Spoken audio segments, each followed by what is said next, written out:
Bismillahirrahmanirrahim. Alhamdulillahi Rabbil Alamin.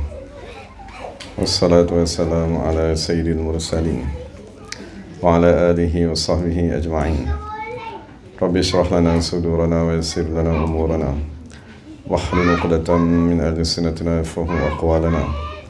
Thabbit aqdamana wa tammim taqsirana ya rabbana rabbal alamin. La hawla wa la quwwata illa billahil aliyyil azim.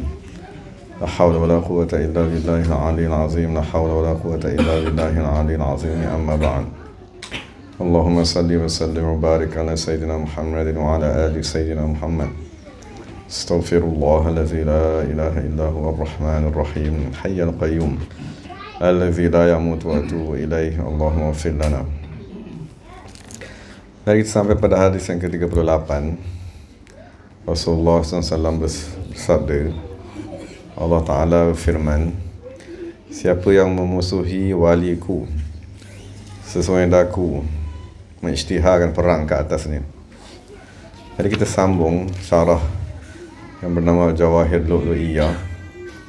Jadi penulis radhiyallahu anhu membawakan satu kisah. Diriwayatkan bahawa seorang Nabi daripada bangsa Bani Israel yang bernama Jarjis alaihi salatu wassalam. Di zaman itu terdapat seorang raja yang banyak melakukan kerosakan.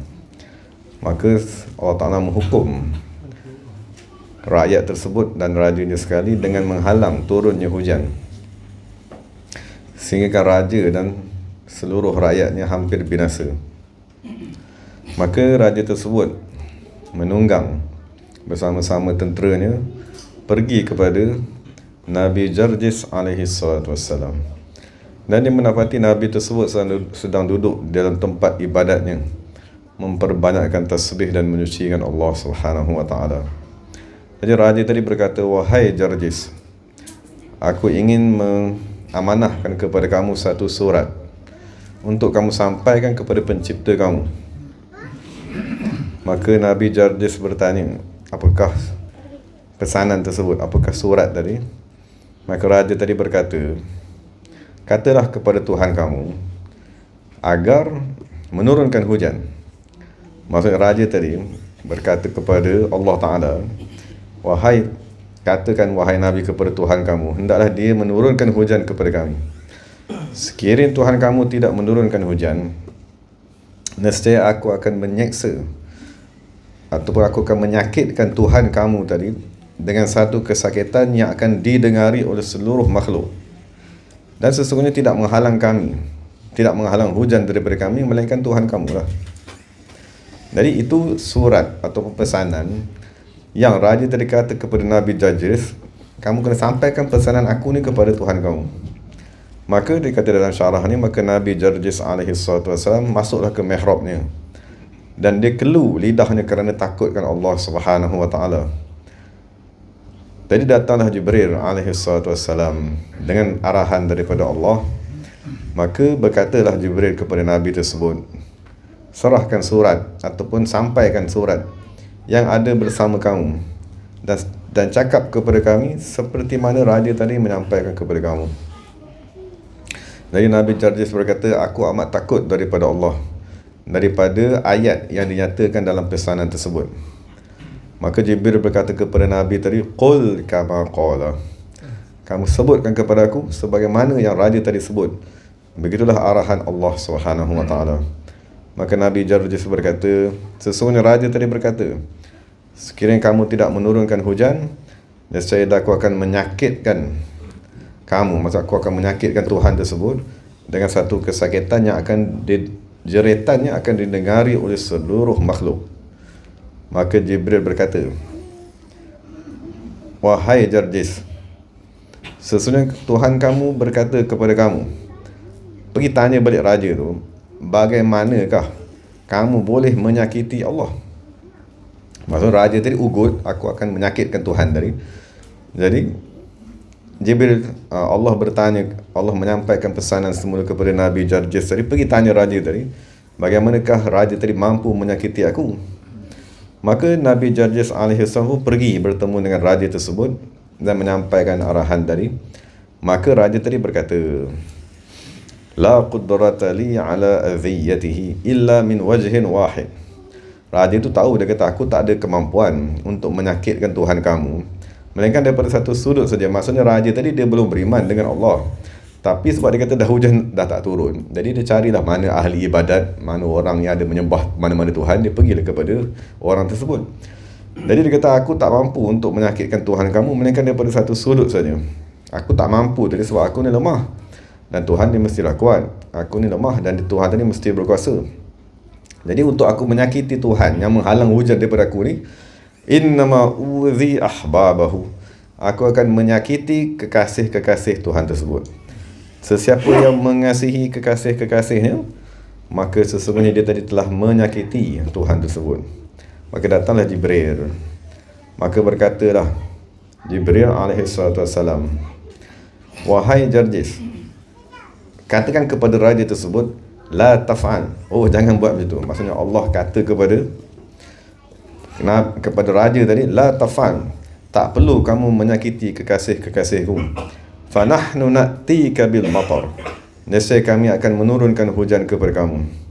Maka apabila Allah dah kata sedemikian kepada raja tersebut, maka turunlah hujan, datanglah awan, dan semua padang pasir tadi dipenuhi dengan air daripada seluruh pelusuknya selama 3 hari 3 malam. Dan Allah Subhanahu wa taala memerintahkan agar semua tumbuh-tumbuhan tumbuh semula dengan elok. Jadi apabila raja tersebut melihat, maksudnya hujan dah turun, keadaan dah menjadi baik semula, maka dia datang lagi sekali kepada Nabi Jarjis alaihissalam. Dan Nabi tadi berada dalam tempat ibadatnya, sentiasa memperbanyakkan tasbih dan memujikan Allah. Maka Nabi tadi keluar kepada raja tersebut dan berkata, wahai raja, apa lagi yang kamu nak daripada kami? Jangan sekali-kali, maksud dia kata, mengapa kamu tak sibuk menjaga kerajaan kamu dan kamu meninggalkan kami? Dan Nabi tadi berkata, jangan sekali-kali kamu meminta daripada aku untuk menyampaikan surat ataupun risalah seperti yang kamu minta pada masa yang lalu. Sesungguhnya risalah tersebut amat keji dan amat teruk untuk disampaikan kepada Allah Subhanahu wa taala. Maka raja tadi berkata, ya Nabi Allah, wahai Nabi Allah Subhanahu wa taala, ma ataitu harban, aku tak datang kali kedua ni untuk bermusuh dengan kamu, bal silman, bahkan aku datang untuk berdamai. Sesungguhnya mata hatiku telah terbuka. Sesungguhnya siapa yang berbuat baik bersama-sama berserta dengan kepada musuhnya kerana kekasihnya, maksudnya Allah Subhanahu wa taala menurunkan semula hujan kepada raja tadi. Bahkan raja tu menentang, tak beriman dengan Allah pun, tapi Allah berbuat baik kepada raja tadi li ajli walihi, kerana semata-mata kekasihnya, maksudnya untuk menjaga kekasih-kekasih ni, maka Allah turunkanlah juga hujan kepada musuh tadi. Yajibu an tusjadal jibahu li'azamatih, maka raja tadi faham.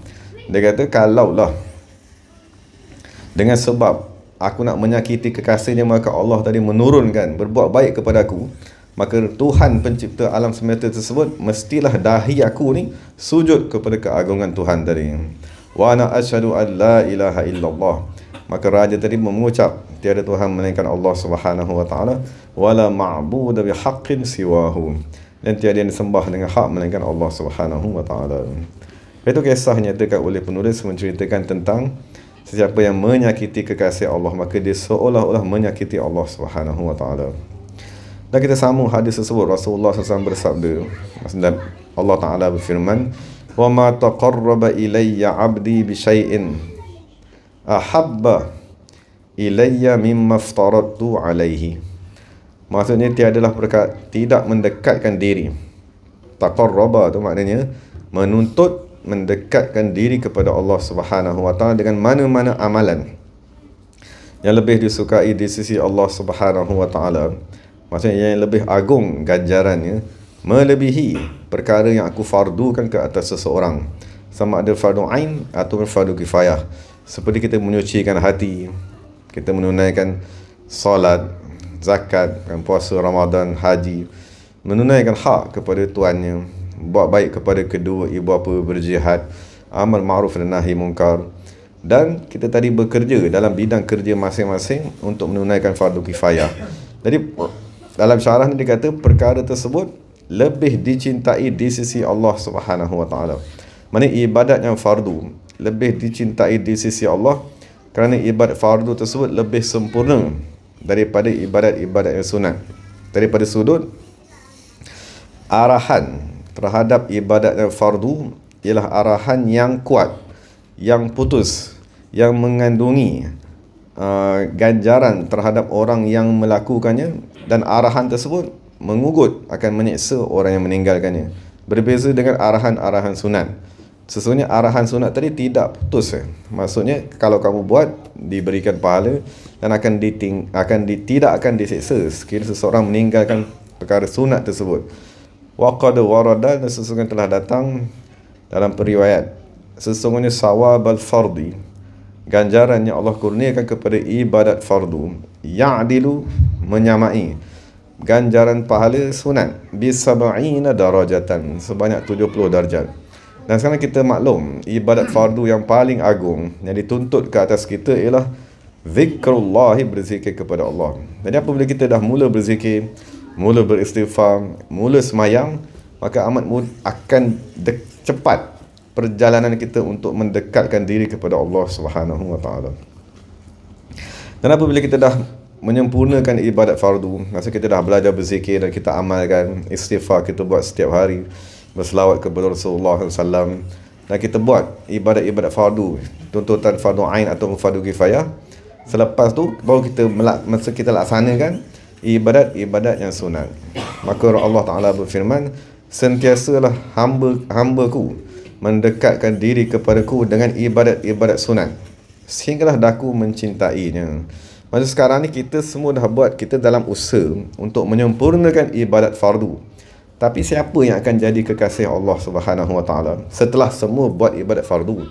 Maknanya kalau kita tak buat ibadat fardu, orang tu jauh daripada Allah Subhanahu wa taala, memang semestinya tak akan jadi kekasih. Kekasih ni dia kena berada dekat. Jadi sekarang ni kita semua dah berusaha untuk mendekatkan diri kepada Allah dengan ibadat fardu. Bila dah dekat, siapa yang akan dapat kecintaan Allah tersebut? Ialah apabila seseorang tadi menggabungkan ibadat sunat kepada ibadat fardunya. Maksudnya kata dalam hadis ni, sentiasalah hamba tadi beribadat dengan amalan sunat sebagai tambahan kepada ibadat fardu sehinggalah daku mencintainya. Dan telah lalu dalam hadis daripada Sayyidina Abi Hurairah radhiyallahu anhu, sesungguhnya Allah Subhanahu wa taala, maksud sekarang ni apabila Allah mencintai, maka dia mesti ada tanda dia. Jadi dia nak bagi tahu tanda. Apakah tanda kita dicintai oleh Allah Subhanahu wa taala? Maka dalam hadis Allah Taala mengatakan, dalam hadis sesungguhnya Allah Taala apabila mencintai seseorang, Allah Taala akan menyeru Jibril lalu berkata, daku mencintai si fulan. Maka hendaklah kamu Jibril mencintai si fulan tersebut. Maka Jibril pun mencintai orang tadi. Atau apabila Jibril mencintai, kemudian dia seru di langit, maka berkatalah sesungguhnya Allah Taala mencintai si fulan. Maka diarahkan kepada semua ahli langit mencintai orang tersebut. Kemudian diletakkan kecintaan tersebut di muka bumi. Maksud dalam syarah ni dia kata, maka hati-hati manusia akan wujud di dalam hati manusia tadi kecintaan kepada orang tersebut, dan diletakkan di dalam hati manusia rasa gerun, rasa mengagungkan orang tersebut. Maka hati-hati manusia akan mencintainya, jiwa manusia akan redha tanpa perlu dia berbuat sesuatu kepada orang tadi, dan tanpa perlu dia tadi melakukan apa-apa sebab yang kebiasaannya digunakan untuk menarik hati manusia, seperti hubungan kerabat kan, ataupun bersedekah. Maksudnya dia tak perlu buat apa-apa pun manusia akan cinta kepada orang dengan semata-mata melihat saja.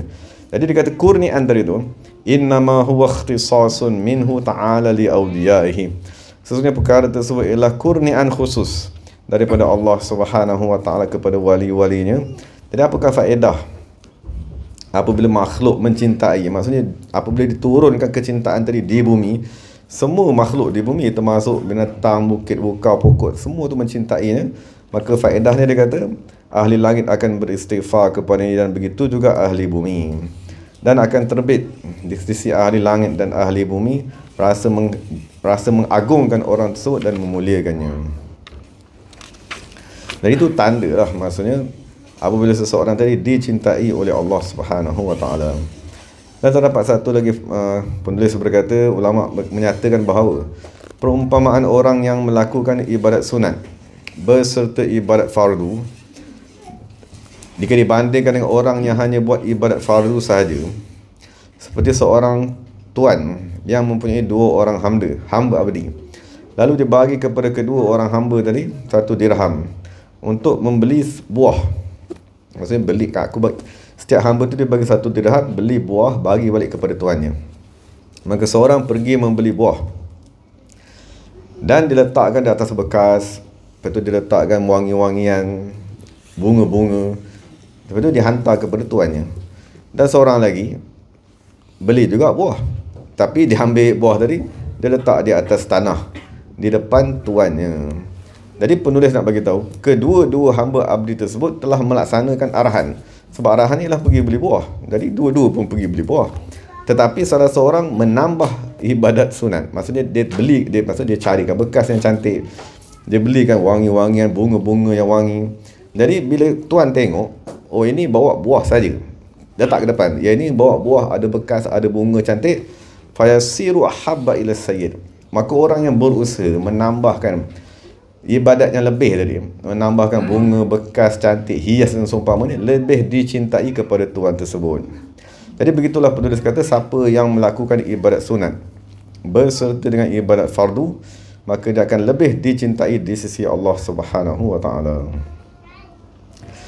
Jadi dia kata dalam ini perhatian, diketahui daripada perkara yang telah lalu, sesungguhnya yang dimaksudkan dengan mendekatkan diri dengan ibadat sunat ialah apabila seseorang tadi menyempurnakan fardu.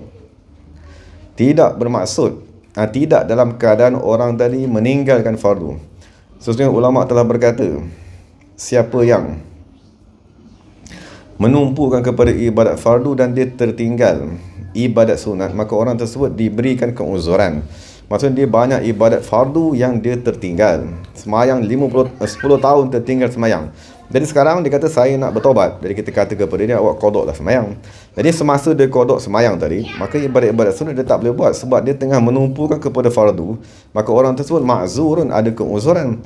Tapi sebaliknya, waman syaghalahu naflu 'anil fardi, siapa yang sibuk buat sunat, suka semayang sunat, suka baca Quran, suka macam-macam, tapi meninggalkan fardu seperti berzikir, seperti beristighfar, fahuwa maghrurun, maka itulah manusia yang tertipu. Imam Ghazali radhiyallahu anhu berkata, al-musalli la tuqbal lahu nafilah hatta tuaddi al-faridah.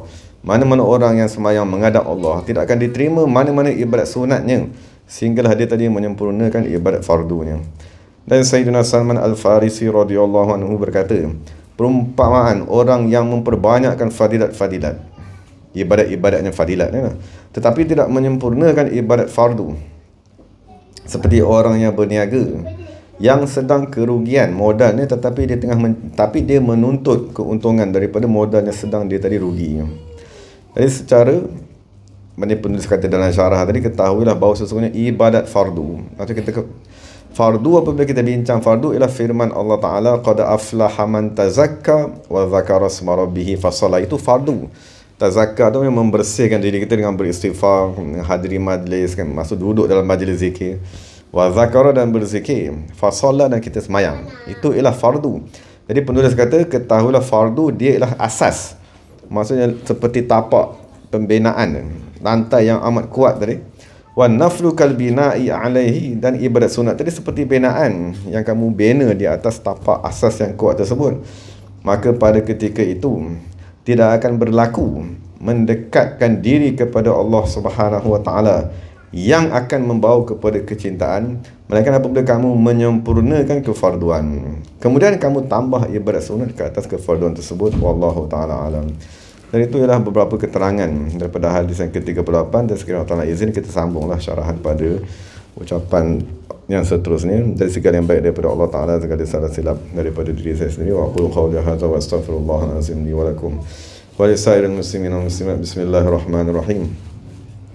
ربنا آتنا في الدنيا حسنة وفي الآخرة حسنة وقنا عذاب النار ربنا ظلمنا أنفسنا وإن لم تغفر لنا وترحمنا لنكونن من الخاسرين سبحان ربك رب العزة عما يصفون وسلام على المرسلين والحمد لله رب العالمين اللهم احفظ شيخنا ومرشدنا وقرة أعيننا ويسر لنا سيد صلاح الدين الحسن الحسيني اللهم ارزقه وإيانا صحة وعافية وسلامة وعافاة الدائمة اللهم ارزقنا حسن أداء ما هو رضا محبته وخدمته برحمتك يا أرحم الراحمين صلى الله على سيدنا محمد والحمد لله رب العالمين تقبل الله منا ومنكم